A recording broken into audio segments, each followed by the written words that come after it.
छठ पूजा की व्रत कथा। प्राचीन समय में प्रियव्रत नाम के एक बहुत प्रसिद्ध राजा हुए। इनके पिता का नाम स्वयंभू मनु था। प्रियव्रत योगी राज थे और इस कारण विवाह भी नहीं करना चाहते थे। तपस्या में इनकी विशेष रुचि थी, लेकिन ब्रह्मा जी की आज्ञा तथा सत्य प्रयत्न के प्रभाव से उन्होंने विवाह कर लिया। विवाह के काफी वर्ष बीत जाने पर भी उन्हें कोई संतान नहीं हुई। तब कश्यप जी ने उन्हें पुत्रेष्टि यज्ञ करवाया। राजा की भार्या का नाम मालिनी था। मुनि ने उन्हें खीर प्रदान की और खीर खाने के बाद रानी मालिनी गर्भवती हो गई।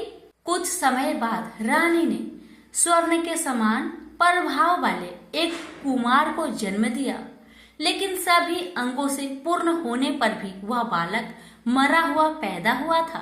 पुत्र के शोक में माता को मूर्छा आ गई।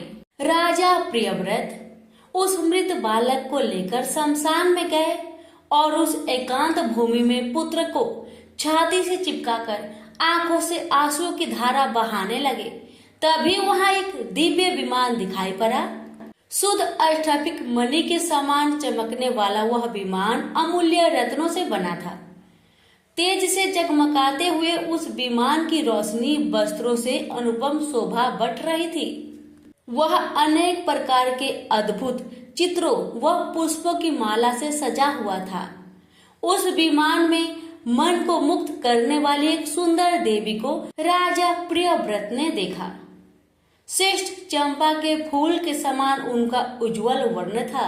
देवी के मुख पर प्रसन्नता छाई हुई थी और वे मुस्कुरा रही थी।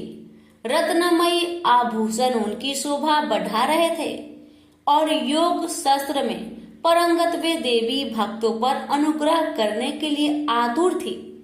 ऐसा जान पड़ता है कि वे मूर्तिमती कृपा ही हो। देवी को सामने देख राजा ने बालक को जमीन पर रख दिया और बड़े आदर के साथ देवी की पूजा तथा स्तुति की।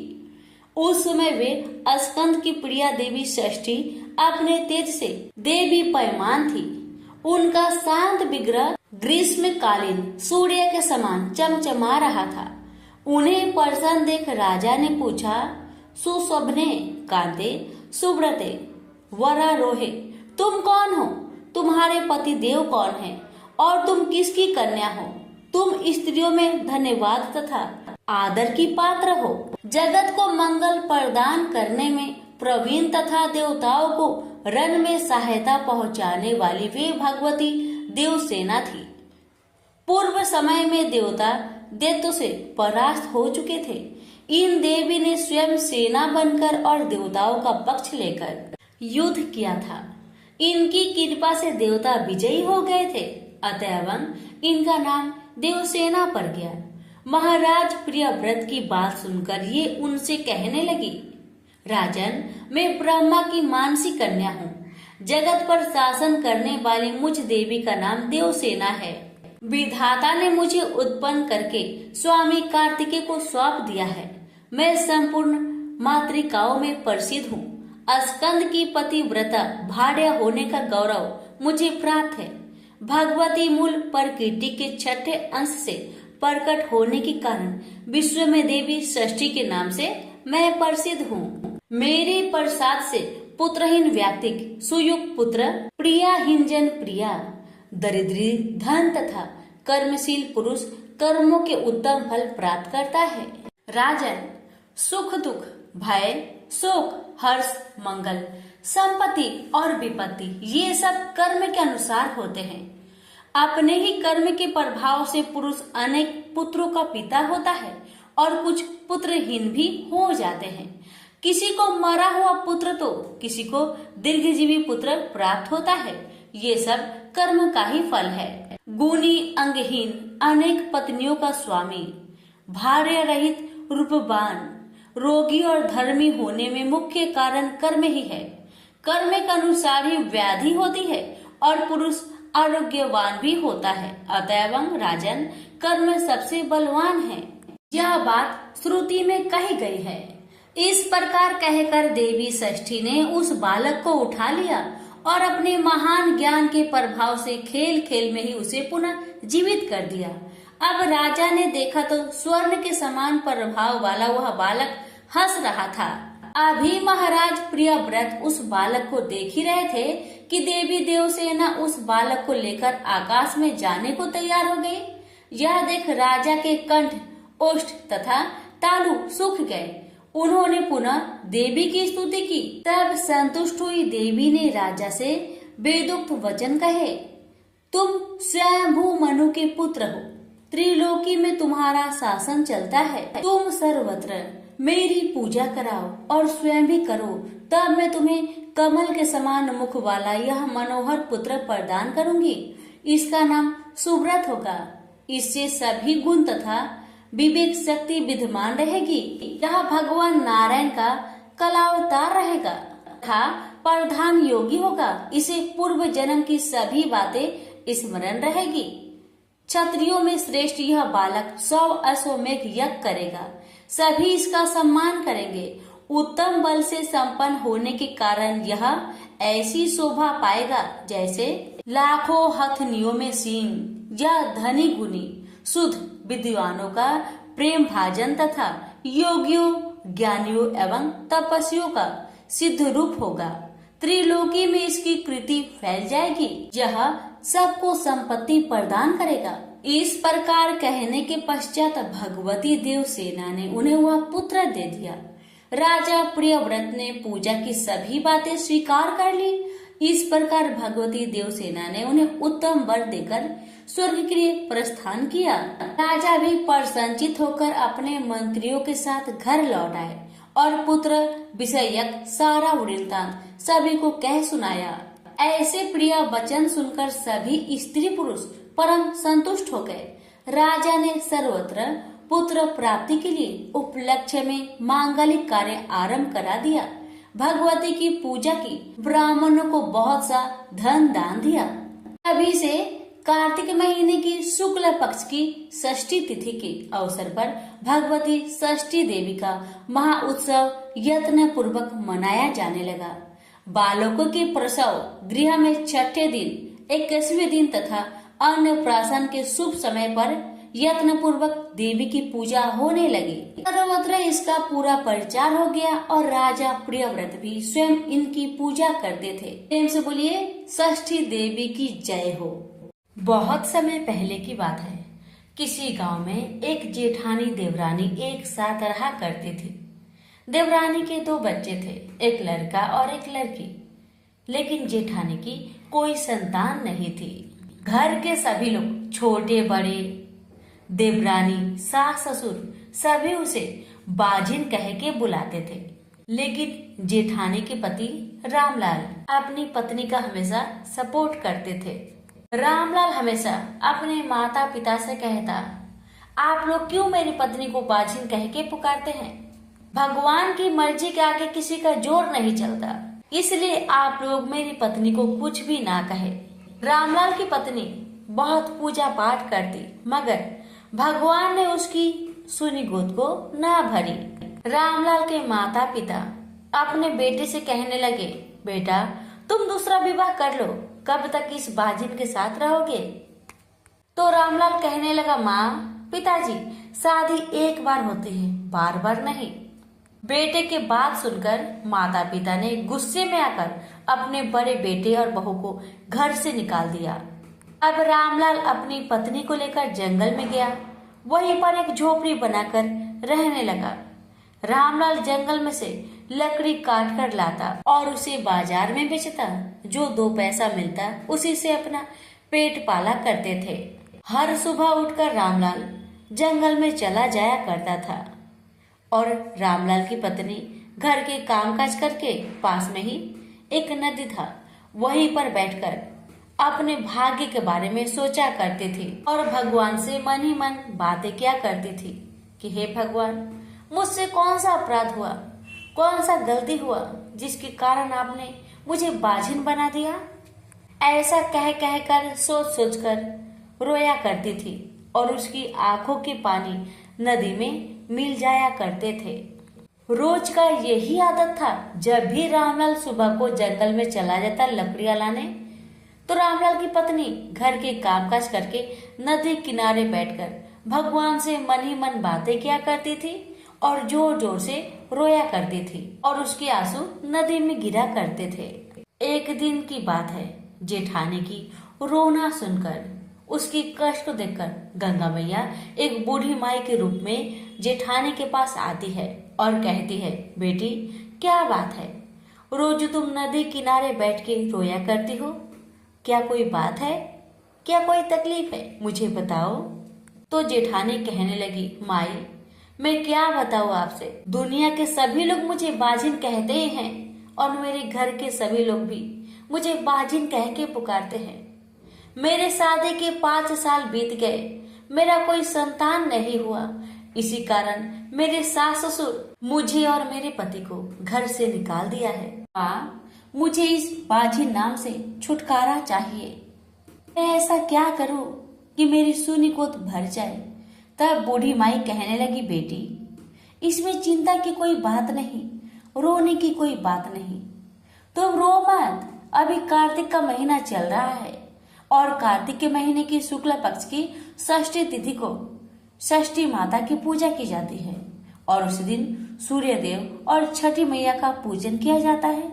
तुम भी छठी मैया का व्रत करो, उनकी कृपा से तुम्हारी सूनी गोद अवश्य भरेगी।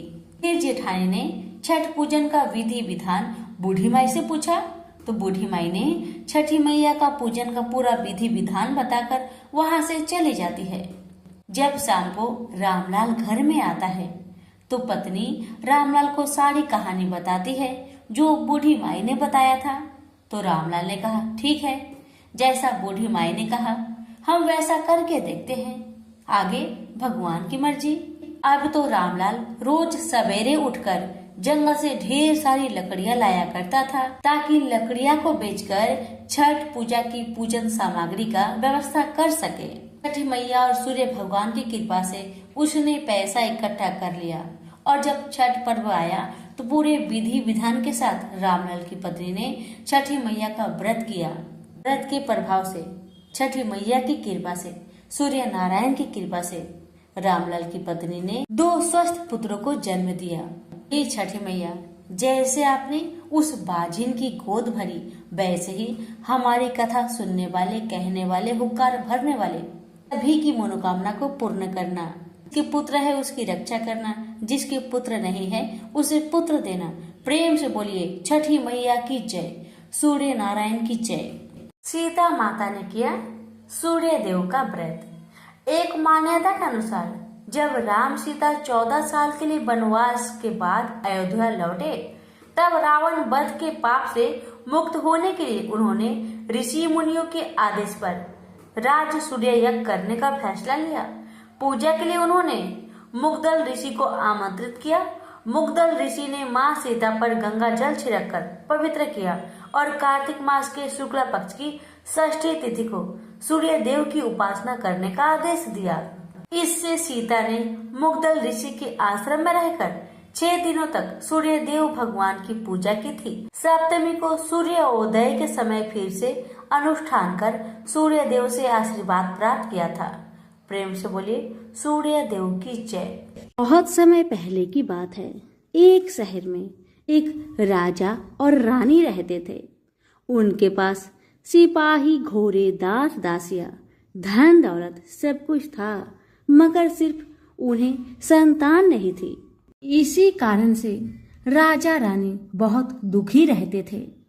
बहुत सोच विचार करके राजा रानी ने फैसला किया कि हमें संतान प्राप्ति के लिए कुछ तो करना ही पड़ेगा। यही विचार करके राजा रानी दोनों ने संतान प्राप्ति के लिए उन्होंने हर तरह का दान धर्म, धार्मिक अनुष्ठान, जप, मंत्र, व्रत, पूजा पाठ किए, लेकिन इनसे उन्हें कोई फायदा नहीं हुआ। अब राजा रानी दोनों बुढ़ापे की ओर बढ़ते गए। अब क्या होता है, ये दोनों गहन सोच में पड़ गए। अब हमारे इतने बड़े राज्य का क्या होगा? कौन बनेगा इस राज्य का वारिस? कौन लेगा प्रजा की जिम्मेदारी? इसी सोच में राजा रानी दिन रात चिंता में घुटने लगे। उन्हें खाने पीने की भी सुध नहीं रहती। तो एक सुबह होता है क्या कि राजा के दरबार में एक साधु महाराज आते हैं। अब आप देखिए भगवान का चमत्कार। भगवान की लीला को कोई नहीं जान सकता। अब आगे होता है क्या। अब जब साधु महाराज राजा के दरबार में आते हैं तो होता है ये कि रानी की दासी रानी को इतला करती है कि साधु महाराज पधारे हैं। तब वह दासी से कहती है, यह मेरा अंतिम दान धर्म है। इसके बाद मैं अपने हाथों से कोई भी दान धर्म नहीं करूंगी, क्योंकि मैं बहुत दुखी हूँ। मैं और राजा दिन रात इतने दान धर्म पुण्य किए, लेकिन हमारी सुनी गोद अभी तक भरी नहीं, इसलिए मैं थक गई हूँ। अब यह अंतिम दान धर्म कर रही हूँ और इसके बाद मैं किसी को भी दान नहीं करूंगी। रानी की बातें सुन दासी कहने लगी, हे महारानी, आप ईश्वर पर भरोसा रखें, सब ठीक हो जाएगा। इतना बात होने के बाद रानी चावल का भरा छाछ हाथ में लेकर बाहर आती है और साधु महाराज की झोली में भिक्षा डालने के लिए आगे बढ़ती है। तो उसके चेहरे पर छाई चिंता साधु महाराज के दृष्टि में आती है। रानी को उदास देखकर साधु महाराज उससे पूछने लगे, हे महारानी जी, क्या हुआ? आप इतना उदास क्यों हैं? मुझे बतलाइए, शायद मैं आपका कुछ मदद कर सकूं। तब रानी साधु महाराज को अपनी सारी कहानी बताती है और रोने लगती है। उस पर वह साधु महाराज कुछ पल के लिए गंभीर सोच में पड़ जाते हैं और कहते हैं, चिंता मत करिए रानी जी, आपकी संतान की इच्छा पूरी हो जाएगी। आपकी कोख से एक पुत्र जन्म लेगा, मात्र वह 14 साल तक ही आप लोगों के पास रहेगा। इसके आगे वह इस मृत्यु लोक में नहीं रह पाएगा। इससे बढ़कर आपको कुछ देना मेरे लिए संभव नहीं है। अपनी पूरी बात कहने के बाद साधु महाराज अपनी झोली में हाथ डालते हैं और थोड़ी सी भभूत निकालकर रानी को दे देते हैं और कहते हैं, महारानी जी, आप और महाराज दोनों इसे बांटकर ग्रहण कर लीजिएगा, इससे आपको जल्द ही पुत्र प्राप्ति होगी। इतना कहकर साधु महाराज वहां से चल पड़े। साधु महाराज के जाते ही रानी सोचने लगी कि 14 साल तो 14 साल ही सही, उतने समय के लिए हमें पुत्र तो मिलेगा, यही हमारे लिए बहुत है। उतने साल तक मैं अपने बच्चे को जी जान से प्यार करूंगी, बहुत प्यार दुलार से उसे बड़ा करूंगी, उसे ढेर सारा प्यार दूंगी, अपने संतान की मुराद पूरी करूंगी। उस रात अपना राजकाज खत्म करके राजा जब रानी के पास गए तो रानी ने महाराज को सारी बात बता दी जो साधु महाराज ने बताई थी, और साथ में साधु की दी हुई भभूत को राजा को दिखाकर बोली, साधु महाराज ने यह भभूत हम दोनों को ग्रहण करने के लिए कहा है। रानी की बात सुनकर राजा कहने लगे, इतना दान धर्म किया हमने, जब तब किया, कोई फल नहीं मिला। अब इस भभूत से हमें संतान की प्राप्ति होगी, तुम्हें लगता है? उस पर महारानी ने कहा, नहीं पता महाराज, भगवान की लीला को कौन जान सकता है। एक बार हम साधु महाराज के बताए अनुसार करके तो देखें, भगवान की क्या मर्जी है। इस पर राजा बोले, अब हमें इस भभूत से संतान की प्राप्ति होगी। उस पर रानी बोली, अब इतना सब कुछ आपने कर ही लिया, अब इसको भी करके देख लीजिए। रानी की बार बार एक ही बात कहने पर महाराज ने कहा, ठीक है रानी, तुम्हारी खुशी के लिए मैं जरूर करूंगा। तो राजा जब राजी हो गया तो फिर क्या होता है कि राजा रानी दोनों स्नान करते हैं, फिर अपने भगवान का स्मरण करते हैं, सूर्य नारायण का पूजन करते हैं और अपने पुरखों को स्मरण करते हैं और उस साधु महाराज का नाम स्मरण करके वह भभूत दोनों बांटकर खा लेते हैं। उसके बाद दोनों निश्चित होकर सो जाते हैं। अब ऐसे ही करके दिन बीतने लगे और साधु द्वारा कहे अनुसार रानी गर्भवती हो गई। उस पर राजा रानी दोनों की खुशी की ठिकाना ना रहा। राजा ने रानी से बोला, महारानी सचमुच साधु महाराज की तो कृपा हो गई हम पर। इसी तरह समय बीतने लगा तो 9 महीने 9 दिन और 9 घंटे पूरे होकर रानी ने एक सुंदर गोरे चिट्टे पुत्र को जन्म दिया। राजा ने बड़ी धूमधाम से पुत्र का नामकरण किया। सारे राज्य में 8 दिन तक अन्न सतपर्ण रखा गया, उत्सव मनाया गया। अब पुत्र की कुंडली देखने के लिए राज्य के सबसे बड़े विद्वान पंडित जी को बुलाया गया। तो कुंडली देखकर पंडित जी बड़े चिंतित हो गए। कहने लगे, महाराज हमारा राजपुत्र सिर्फ 14 साल तक हमारे पास रहेगा। राजा को पहले से ही इस बात की भनक थी कि रानी को साधु महाराज ने यही बात बताया था। महाराज को साधु महाराज की सारी बात याद थी। दोनों चुप रह जाते हैं। उसके बाद राजा और रानी बड़े लाड़ प्यार से अपने बेटे की परवरिश करते हैं, उसकी हर ख्वाहिश पूरी करते हैं। पूरे समय के लिए ही सही सूर्य नारायण ने संतान की अपनी मुराद पूरी तो कर दी, इससे वे समाधान मानते थे। राजपुत्र दिन प्रतिदिन बड़ा होता है। जब वह 7 साल का हो जाता है तो राजा एक दिन अच्छे गुरु की नियुक्ति करके उसे पढ़ाई लिखाई, राजशास्त्र, शस्त्र विद्या, घोड़सवारी इत्यादि 12 विद्याओं का शिक्षण देते हैं। जब वह सब शास्त्र विद्या में पारंगत हो जाता है और 12 साल की उम्र का हो जाता है, तब एक अच्छी सी राजकन्या खोजकर उसकी शादी कर देते हैं। शादी के जब 2 साल बीत जाते हैं, बेटा 14 साल का हो जाता है। एक दिन राजपुत्र राजा से कहता है, पिताजी मैं अपना सारा राज्य घूमकर देखना चाहता हूँ। आज तक मैंने सिर्फ इस राजबाड़े के अतिरिक्त कुछ भी नहीं देखा। बेटे की बात सुनकर राजा चिंतित हो जाते हैं, क्योंकि पुत्र को 14वां साल शुरू हुआ था। अब कोई अनहोनी होने का वक्त नजदीक आ पहुंचा था, लेकिन राजा ये सब बातें पुत्र को बता नहीं सकता था। वह क्या करता है कि चेहरे पर खुशी लाकर बेटे से कहता है, हाँ बेटा जरूर जाओ बेटा, तुम्हें अपना सारा राज्य घूमकर देखना चाहिए। कहाँ क्या है ये सब जानना चाहिए, क्योंकि कल मेरे बाद तुम्ही को तो राजा बनना है। मात्र एक बात का ध्यान रखना, तुम जहाँ जा रहे हो, क्या कर रहे हो, ये बात तुम अपनी पत्नी को नहीं बताना। पुत्र कहता है, ठीक है पिताजी, आपने जैसा कहा मैं वैसा ही करूँगा। अब क्या होता है कि राजपुत्र दिन भर अपनी पत्नी के साथ मौज मस्ती करता है, खुशियाँ मनाता है और रात को ठीक 12 बजे बिस्तर से उठकर बाहर चला जाता है। फिर पौ फटने से पहले वापस अपने महल में आकर सो जाता है।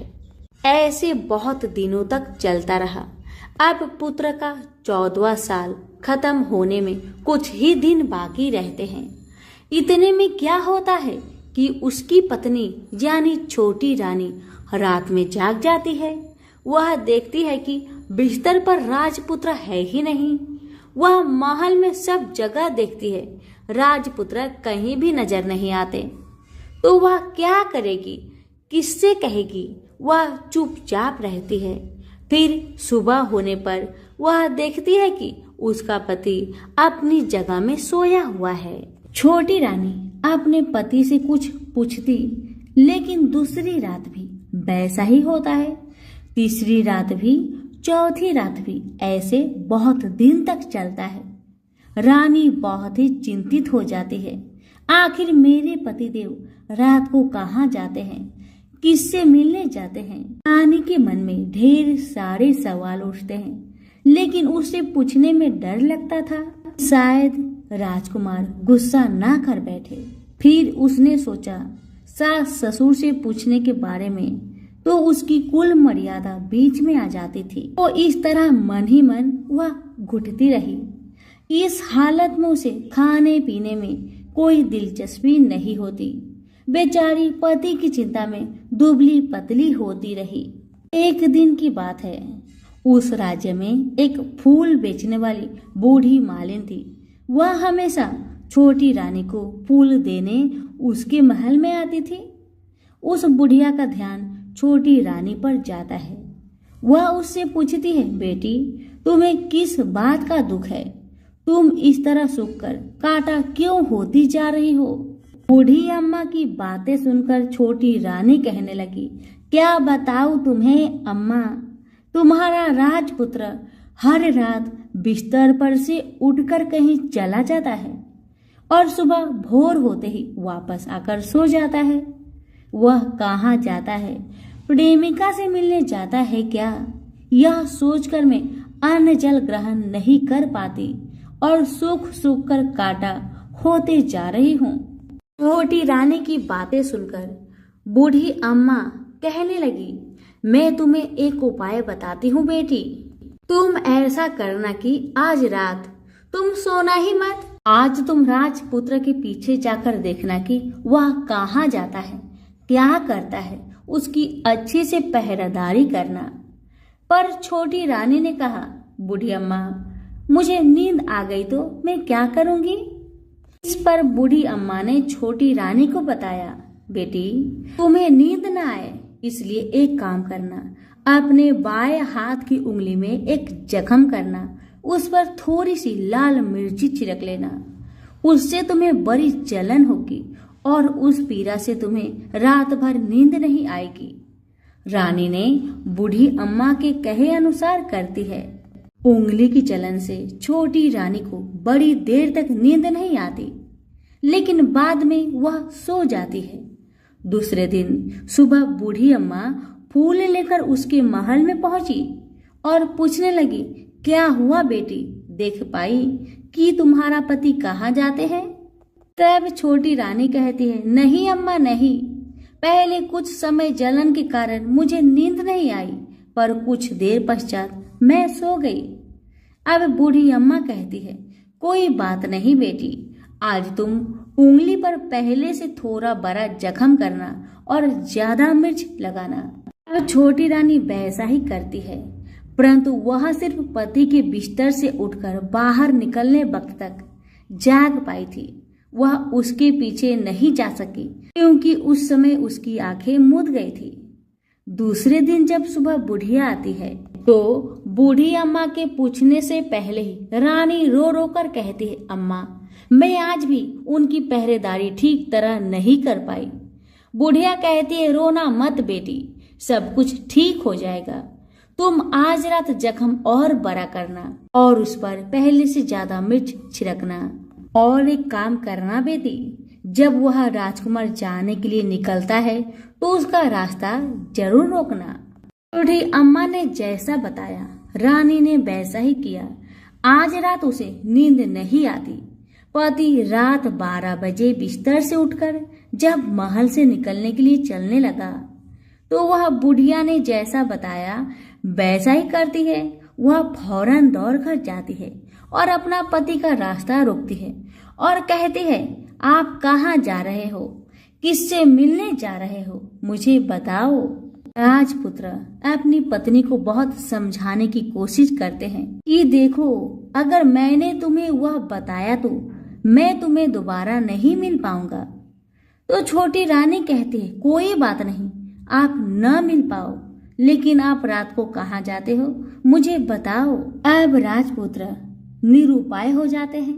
पत्नी की जीत के आगे उसकी एक नहीं चल पाती। ठीक उसी समय उसका 14वां साल खत्म होकर 15वां साल लगने वाला था। जो होता है वह हो जाने दो, वह सोचता है कि और कुछ चावल मंत्रों से सिद्ध करके पत्नी को देकर कहता है, इन चावल के दानों को दोनों हाथों की मुट्ठी में पकड़ना। पहले दाएं हाथ में पकड़े चावल मेरे ऊपर फेंकना। मैं कौन हूँ तुम्हें पता चल जाएगा। बाद में बाएं हाथ में पकड़े चावल मेरे ऊपर फेंकना, मैं जैसा था तुम्हें मिल जाऊंगा। राजकुमार की बातें सुन रानी कहने लगी, मैं नहीं भूलूंगी, आपने जैसा कहा मैं वैसा ही करूंगी। पर रानी बड़े आत्मविश्वास के साथ कहकर दाएं हाथ में पकड़े चावल पति के ऊपर फेंक देती है तो राजपुत्र एकदम एक विशाल घोड़ा बन जाता है। एकदम उम्दा सफेद गर्दन पर लंबी आयल। देखते देखते वह तेजी से दौड़ने लगा। रानी उस घोड़े को एकदम बहुचक्की होकर देखने लगी और पति ने बाएं हाथ के चावल फेंकने की जो बात कही थी वह भूल जाती है। उसकी आंखों के सामने घोड़ा महल के बाहर निकलकर चला जाता है। अब घोड़ा महल के बाहर जाता है तो वापस नहीं आता। अब रानी को बड़ा पछतावा होता है। वह स्वयं को कोसने लगी, लेकिन अब उसका कोई फायदा नहीं होने वाला था। राजपुत्र अब वापस नहीं आने वाला था। ऐसे ही सुबह हुई। महाराजा महारानी को सब बात पता चलती है। उन्हें बहुत दुख होता है। वे बिस्तर पकड़ते हैं और राह देखते हैं कि एक दिन उनका बेटा वापस आ जाएगा। इस तरह 1 महीना गुजरता है, 2 महीना गुजरते हैं, 3 महीने गुजरते हैं, आखिर 6 महीने पूरे हो गए। राजपुत्र का कोई अता पता नहीं लगता। प्रधान राजपुत्र को ढूंढने के लिए राज्य के गांव-गांव सिपाही भेजता है, लेकिन उन्हें कोई सफलता नहीं मिलती। इधर रानी अपने हठ के कारण पति गायब हो गया है यह सोचकर स्वयं को मन ही मन कोसती है और प्रण लेती है कि कुछ भी करके अपने पति को ढूंढ लाऊंगी और उसे वापस घर लेकर आऊंगी। एक दिन वह सुबह उठकर अपने सास ससुर के महल में जाती है और कहती है कि मैं अपने पति की खोज में जा रही हूँ। महाराजा महारानी को और क्या चाहिए था, कुछ भी करके उनका बेटा उन्हें वापस मिलना चाहिए था। वे अपने बहू को जाने की अनुमति देकर कहने लगी, बेटी तुम्हें जो भी चाहे वह करो, जहाँ जाना है वहाँ जाओ, लेकिन हमारे बेटे को वापस लेकर आओ। सूर्य भगवान तुम्हें कामयाबी दे। अब रानी क्या करती है कि अपना शाही भेष बदलकर एक सेठानी बन जाती है और अपने साथ कुछ दास दासियों को, कुछ नौकरों को साथ में ले जाती है। कुछ सामान साथ लिया और राज्य की सीमा पर जाकर वहां एक भोजनालय खोल दिया। वहां आने वाले सब यात्रियों को खाना मुफ्त में देने लगी। मात्र शर्त ये थी कि खाने वाले को उसकी देखी कोई अजीब चीज उसकी मालकिन को यानी राजकन्या को बतानी पड़ेगी। तो वहां आने वाला हर नागरिक अपनी तरफ से मैंने ये देखा, मैंने वो देखा कहकर मुफ्त में खाना खाकर चले जाते थे। परंतु रानी को जो बात चाहिए थी वह अब तक नहीं मिली थी। ऐसे ही कुछ दिन बीत गए तो इधर क्या होता है कि रानी के महल फूल लेकर जाने वाली बुढ़िया के एक बेटा और बहू थे। उनका एक छोटा बेटा था, यानी बुढ़िया का एक पोता था। तो बेटा और बहू सुबह काम के लिए निकलते थे तो पोते को संभालने की जिम्मेदारी बुढ़िया पर रहती थी। बुढ़िया दिन भर पोते को संभालती थी।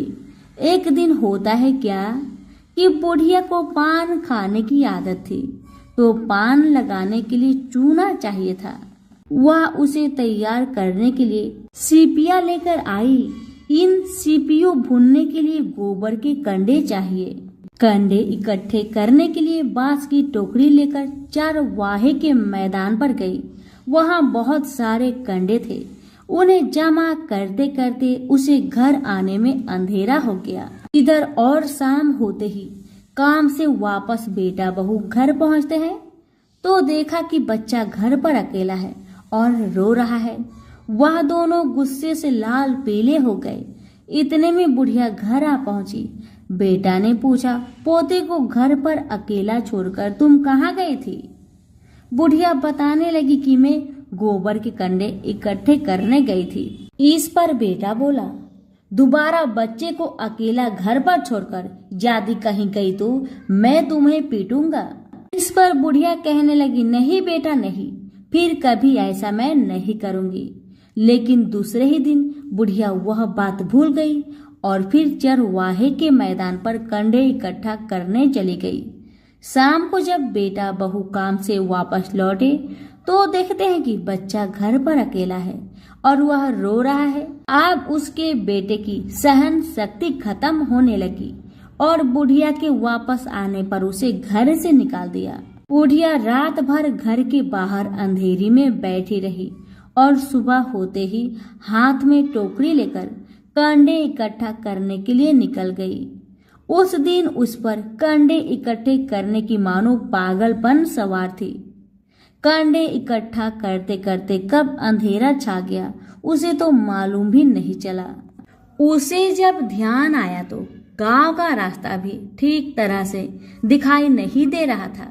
वह अंधेरे में आंखें फाड़कर देखती देखती किसी तरह आगे निकल पड़ी तो क्या होता है कि एक कपिला गाय छन छन की आवाज करते, गले की घंटी बजाते ठुमक ठुमक कर उस मैदान पर आ गई।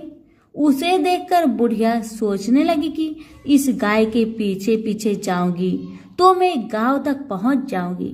तब बुढ़िया उसके पीछे पीछे जाने लगी। अब वह गाय क्या करती है कि उस मैदान से लेकर एक एक करके 6 मैदान पार करती है। आखिर में वह 7वें मैदान पर पहुंची तो क्या होता है कि उस मैदान पर एक बड़ा सा पत्थर था। गाय जाकर उस पत्थर को अपना सींग मारती है। सींग मारा तो वह पत्थर दूर हट गया और पाताल में नीचे जाने की सीढ़ियां दिखाई देने लगी। तब वह गाय उन सीढ़ियों से उतरकर नीचे जाने लगी। बुढ़िया वह सब देखती रही और झट से जाकर गाय की पूंछ पकड़ लिया।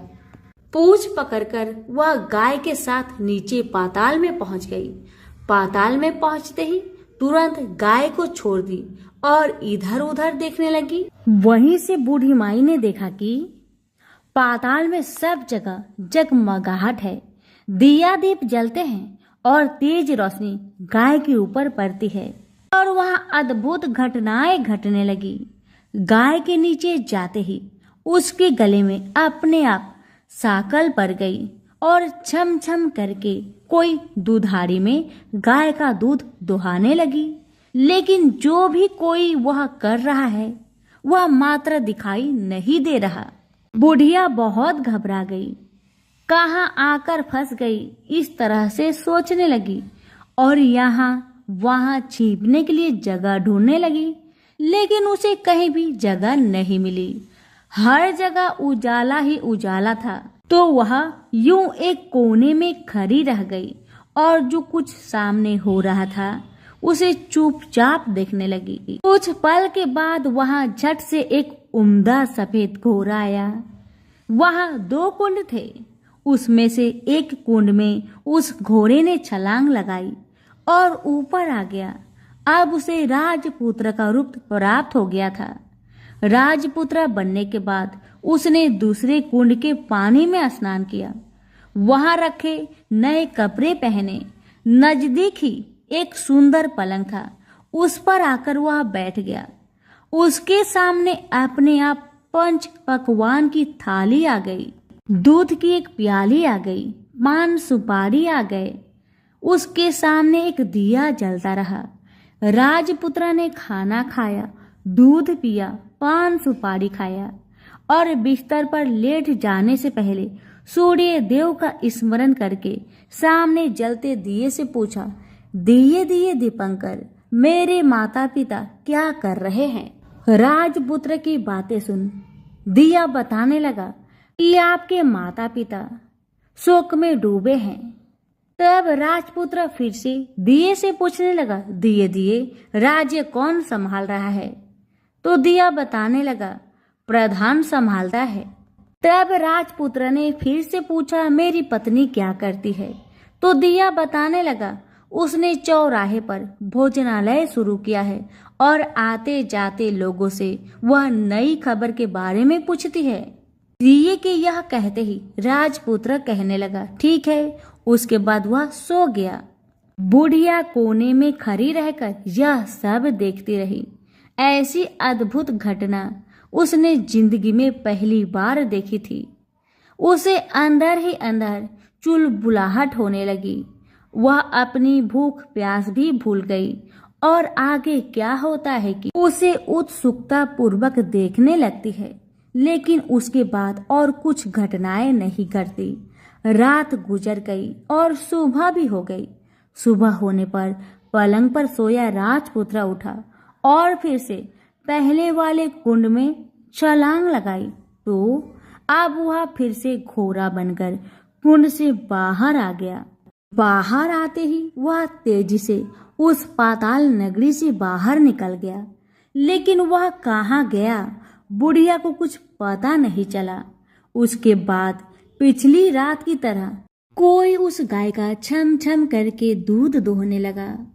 जैसे ही दूध दोहना खत्म हुआ, उसके गले की साकल अपने आप खुल गई और वह गाय तेजी से ऊपर जाने वाली सीढ़ियों की ओर भागने लगी। गाय को दौड़ते देखकर बुढ़िया सोचने लगी, अब गाय के साथ यहाँ से ऊपर जाने में ही समझदारी है, नहीं तो कोई बड़ी मुसीबत आकर मेरी ऊपर टपक जाएगी। झट से उसने गाय की पूंछ पकड़ ली और गाय के साथ ऊपर आ गई। गाय जब ऊपर मैदान में पहुंची तो उस सुरंग का रास्ता अपने आप बंद हो गया और उसके मुंह पर एक बड़ा सा पत्थर पूर्वतः खड़ा हो गया। ऊपर आकर वह गाय जंगल की ओर निकल गई तो इधर बुढ़िया एकदम बावली सी हो गई।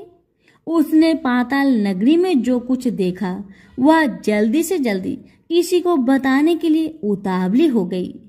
उसे एकदम याद आया कि नगर की सीमा पर कोई औरत भोजनालय चलाती है और कोई नई बात बताने वाले को अच्छा खाना पीना मुफ्त में देती है। अब बुढ़िया सोचने लगी कि क्यों ना मैं यह बात उस औरत को जाकर बताऊं।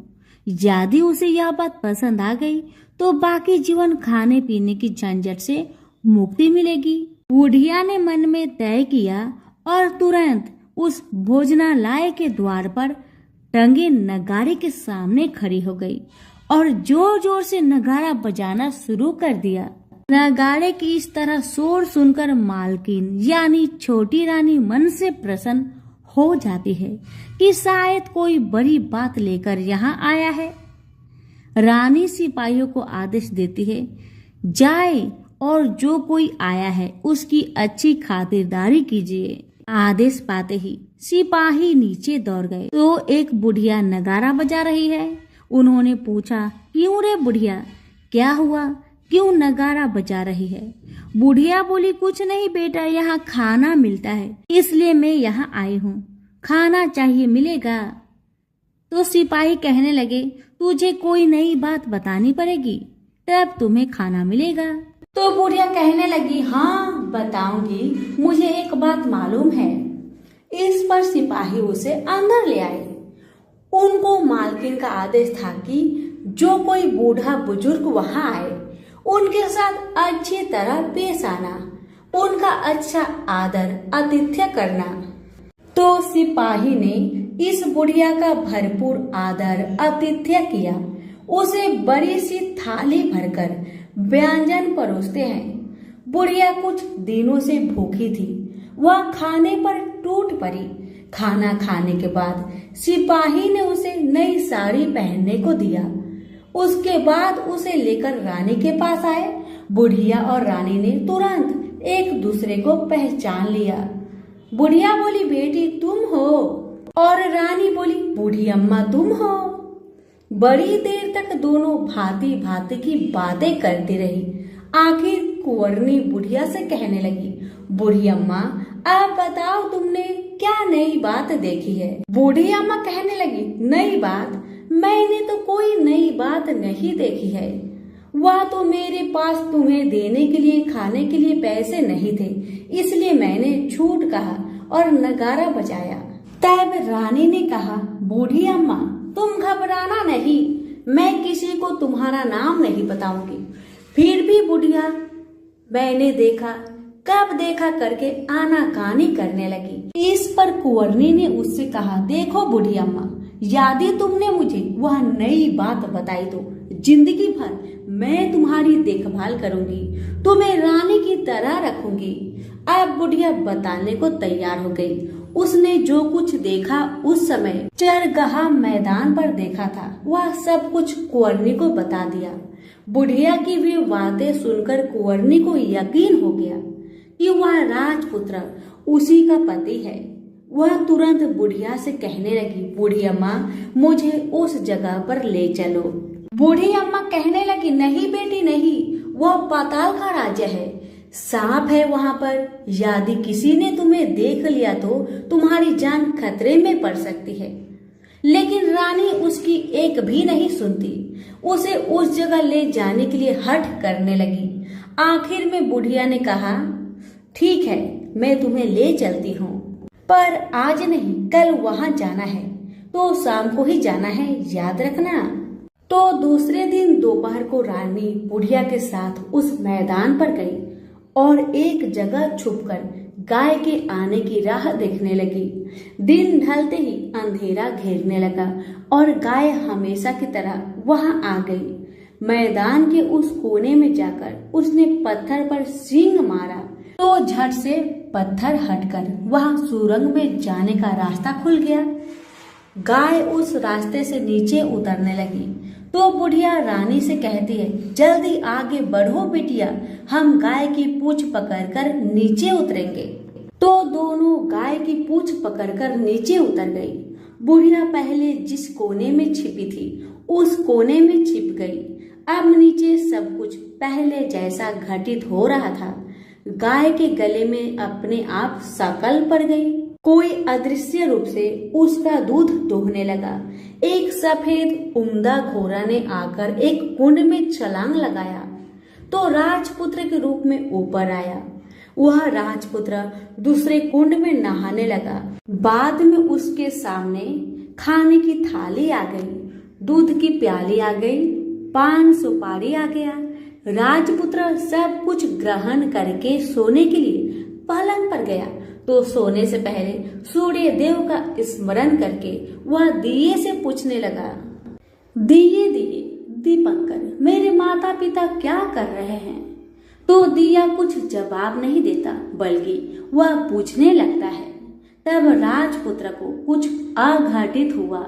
इसका संदेह हो गया कि वह उदास हो गया और जो कुछ हुआ है वह हो जाने दो, ऐसा सोचकर सोने के लिए बिस्तर पर लेट गया।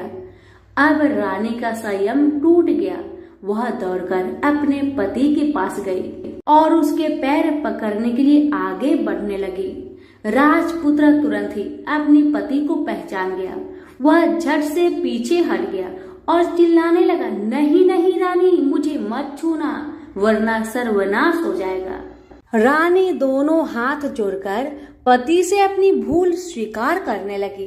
स्वामी, मुझसे भूल हो गई। मुझे आपसे नहीं पूछना चाहिए था कि आप रात को कहाँ जाते हो। मैं अपनी भूल स्वीकार करती हूँ। मुझे मेरी भूल की सजा मिल गई है। अब आप घर चलिए। आपके वियोग में आपके माता पिता ने बिस्तर पकड़ लिया है। आपकी प्रजा भी बहुत दुखी है। उस पर राजपुत्र कहने लगा, वही तो एक बार तुम गलती कर बैठी हो, अब दोबारा मत करना, नहीं तो अब मैं तुम्हें जो दिख रहा हूँ वह भी नहीं दिखूंगा। रानी अब विलाप करने लगी, जोर जोर से जमीन पर सिर पटकने लगी। राजपुत्र के मन में उसके प्रति दया उत्पन्न हो गया। वह उससे कहने लगा, यदि तुम मुझे पाना चाहती हो तो तुम्हें एक काम करना होगा। काम बड़ा कठिन है, लेकिन वह तुम्हें अकेले करना होगा। तब छोटी रानी ने कहा, कहो स्वामी, कितना भी कठिन काम हो मैं वह पूर्ण करूंगी। रानी कहने लगी। इस पर राजपुत्र ने उसे बताया, इस पाताल से ऊपर जाते ही तुम्हें एक घना जंगल नजर आएगा। ऐसे 6 जंगल पार करने के पश्चात 7वां जंगल मिलेगा। वह जंगल सबसे घना है। उस जंगल में बीचों बीच एक पीपल का पेड़ है। उसके आस पास की जगह पत्ते फंदे, जटाएं, कांटे इत्यादि से ढक चुकी है। वहां बाघ, शेर, भालू, सांप, धामा, चौकड़ी बैठी है। तुम्हें उन सब को भगाकर वह जगह साफ करनी है। उसकी गोबर से लिपाई करके पवित्र बनाना है, रंगोली से सजाना है। उसके बाद वहां धूप, कपूर, अगरबत्ती जलानी है, फूल, कुमकुम से पेड़ की तने की पूजा करनी है, दूध दही से बने चावल का भोग लगाना है। ये सब तुम्हें दोपहर का 12 बजने से पहले करना है। 12 बजने के समय तुम्हें उस जगह पर बैठकर सूर्य भगवान का ध्यान करना है। ठीक 12 बजे सूर्य भगवान का रथ वहां उतरेगा। वह सब देखकर खुश हो जाएंगे और कहेंगे, जिस किसी ने यह सब किया है उसे मैं मनचाहा वरदान दूंगा। यदि तुम उनके सामने जाकर उनके दाहिने रथ का घोड़ा मांगना, मैं तुम्हें मिल जाऊंगा। इतनी बात कहकर राजपुत्र अपने पलंग पर सो गया और छोटी रानी भोर होने की राह देखने लगी। भोर होते ही वह बुढ़िया के साथ गाय की पूंछ पकड़कर ऊपर आ गई। ऊपर आने के बाद वह बुढ़िया से कहने लगी, अम्मा, अब मैं अकेले ही आगे जाऊंगी, तुम भोजनालय वापस जाओ। वह जंगल में जाकर राजपुत्र की बताई जगह ढूंढने लगी और स्वयं आरी से वह जगह साफ करने लगी। बाद में राजपुत्र ने जैसा बताया वैसी लिपाई पुताई करके वापस आ गई। दूसरे दिन पौ फटने से पहले उठी और जंगल में उस जगह पर पहुंची। वहां जाकर इत्र, गुलाब का पानी छिड़ककर वह जगह सुगंधित की, धूप अगरबत्ती जलाकर उसे पवित्र किया और पूजा की सब सामग्री वहां तैयार रखकर सूर्य भगवान का ध्यान करने बैठ गई। जैसा कि पति ने बताया था, दोपहर को ठीक 12 बजे सूर्य भगवान का रथ उस पीपल के पेड़ पर आकर रुकेगा। अब जैसे ही सूर्य भगवान का रथ पीपल के पेड़ पर आकर रुका, ऐसे ही सूर्य भगवान ने जब रथ से नीचे देखा तो सुगंधित वातावरण देखकर वह बहुत प्रसन्न हो गए। फिर वह बोले, जिस किसी ने यह काम किया है, यहाँ आकर आज मुझसे कुछ भी मांगे, मैं उसे जरूर दूंगा। रानी ने जब यह शब्द सुना तो बिना समय गवाए दौड़कर उनके सामने आ गई और उनको साष्टांग प्रणाम करके बोली, हे सूर्य भगवान, मैं वही हूँ, मैंने ही यह जगह साफ की है। सूर्य नारायण कहने लगे, अच्छा तो बताओ तुम्हें क्या चाहिए। तब छोटी रानी कहने लगी, भगवान, मुझे आपके रथ का दाहिना घोड़ा चाहिए और मुझे कुछ नहीं चाहिए। तब सूर्य भगवान बोले, नहीं नहीं, मैं तुम्हें और कुछ भी दे सकता हूँ, लेकिन यह घोड़ा नहीं दे सकता।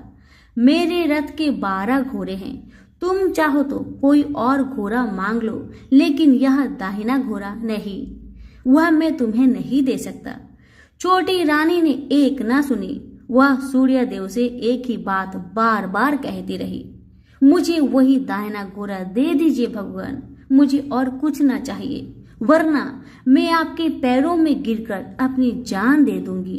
अब सूर्य भगवान धर्म संकट में पड़ गए। उन्होंने वचन दे दिया था, अब अपने वचन से पलट भी नहीं सकते थे। तो सूर्य भगवान ने कहा, ठीक है, दे दिया। फिर भगवान ने कहा, एक बात और भी है, देखो मैंने तुम्हें घोड़ा तो दे दिया है, लेकिन वह तुम्हें यहाँ नहीं मिलेगा, तुम्हें उसे पाताल में जाकर लाना होगा। रानी बोली, पाताल में ही क्या भगवान, मैं उन्हें पाने के लिए कहीं भी जा सकती हूँ। रानी को वचन देकर सूर्य देव अपने मार्ग में चले गए और इधर रानी जंगल से अपने भोजनालय में आ गई। फिर वह बुढ़िया को लेकर उस मैदान पर गई। जल्द ही शाम हो गई। शाम होते ही वहां वह गाय आ गई और उसने सींग मारकर सुरंग का पत्थर हटाया तथा नीचे उतरने लगी। रानी और बुढ़िया जल्दी जल्दी उसकी पूंछ पकड़कर नीचे उतर गए। नीचे पाताल में सब घटनाएं पहले की तरह घटने लगी। घोड़े का एक कुंड में नहाकर राजपुत्र बन जाना, नहा धोकर पलंग पर बैठना, तो उसे खाने की थाली, दूध की प्याली आना, पान सुपारी आना। लेकिन आज एक बात नई घटी। आज 2 थाली, 2 दूध की प्याली, 2 पान सुपारी उसके सामने आए। वह कुछ नहीं बोला, अपने हिस्से की थाली खाकर, दूध पीकर और पान सुपारी चबाकर वह सोने चला गया और हमेशा की तरह दिए से पूछने लगा, दिए दिए दीपंकर, मेरे माता पिता क्या करते हैं? तो दिया बताने लगा, वे दोनों तुम्हारे सुख में मरने की उपस्थिति में पहुंच गए हैं। ऐसा सुनकर झट से राजपुत्र की आंखों से आंसू टपकने लगे। फिर वह पूछने लगा, दिए दिए दीपंकर, मेरा राज्य कौन चला रहा है? इस पर दिए ने बताया, तुम्हारा राज्य प्रधान चला रहा है और वह सब कुछ हड़प चुका है, प्रजा पर बहुत अत्याचार कर रहा है। यह सब सुनकर राजपुत्र को बहुत गुस्सा आया। वह गुस्से में अपनी मुट्ठी भींचने लगा।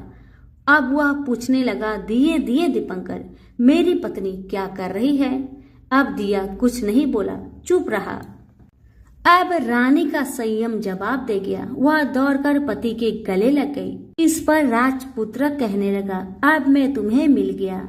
इस पर छोटी रानी कहने लगी, आप सच कहते हो स्वामी, अब आप फिर से घोड़े तो नहीं बनोगे?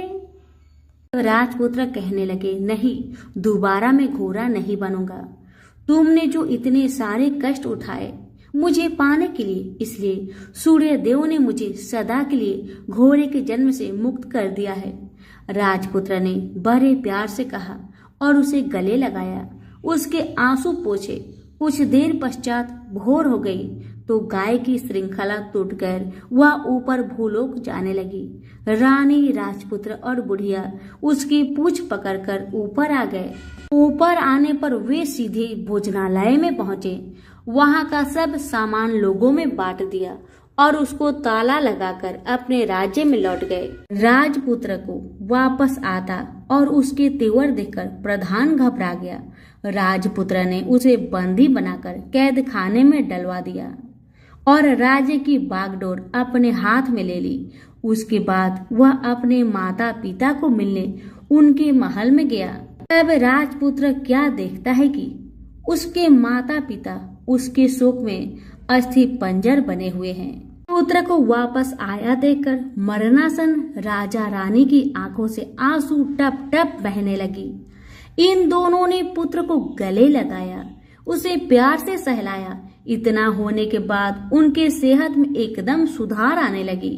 वे अब बिस्तर से उठकर बैठ गए, पुत्र को आशीष देने लगे। राजपुत्र के आने की खबर तुरंत राज्य भर में फैल गई। प्रजा खुशी से फूले नहीं समाई। प्रजाजन राजमहल के सामने इकट्ठे हो गए। राजपुत्र ने भी उन्हें दर्शन दिए और आज से उन्हें कोई दुख नहीं पहुंचाएगा, ऐसा वचन भी दिया। अब राजा अपने पुत्र का राज्य अभिषेक करके उसे सिंहासन पर बैठाता है और बहू को महारानी का दर्जा देता है और स्वयं अपनी पत्नी के साथ ईश्वर स्मरण करते खुशी से दिन बिताता है। महाराजा बना राजपुत्र अच्छी तरह से राज्य चलाने लगा और अपनी पत्नी के साथ सुख शांति से जीवन बिताने लगा। उस बुढ़िया को रानी ने अपने ही पास रख लिया, उसकी अच्छी तरह से देखभाल करने लगी। बुढ़िया और उसके बुढ़ापे के दिन खुशी से गुजरने लगे। तो सभी मिलकर बोलिए, सूर्य नारायण की जय हो। कथा अगर अच्छी लगे तो दूसरों को शेयर करना ना भूले। धन्यवाद।